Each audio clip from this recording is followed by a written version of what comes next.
Okay, let's talk about the co-main and the main. Um, Utter domination, juxtaposed against an undercard with a lot of knockouts, right? So suddenly you go from three really exciting knockouts in the first three fights of the main card, and then you go right into, two 5 round absolute dominations. Was I shocked? I was a little shocked. Look, you think Zhang Weili would have been able to test Valentina more than that.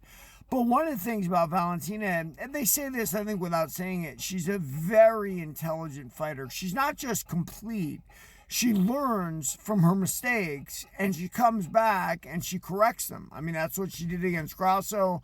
And she realized with the size of Zhang Weili, this is what she needed to do, is get on top of her, ground and pound her, and get top time to take away from it. Weili really had no answers for Valentina. Valentina could sit at range in a Muay Thai stance and kick her in the body if she wasn't going to do anything.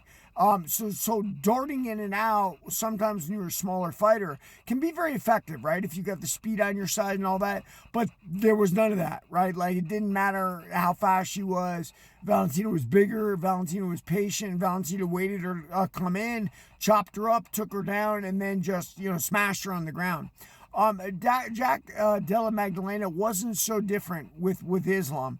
I had hoped that Della Magdalena was going to do some more on his feet, with the hands. And it's not that he didn't land punches occasionally, but he wasn't on his feet very long.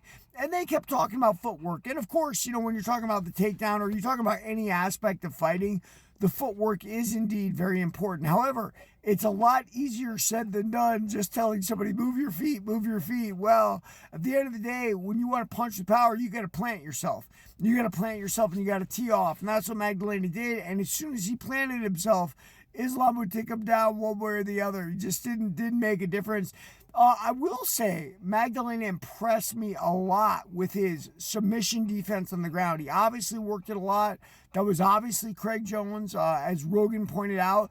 But at the end of the day, all it did was allow him to survive 5 rounds and get beat on the ground, but it was very impressive the way he was down there. He broke Islam's submissions. He almost had the doors a few times, got out of that, and then he almost had he had a couple other submissions. He almost put Magdalena in, but Magdalena knew how to change his posture on the ground to break those. And that was impressive, if nothing else.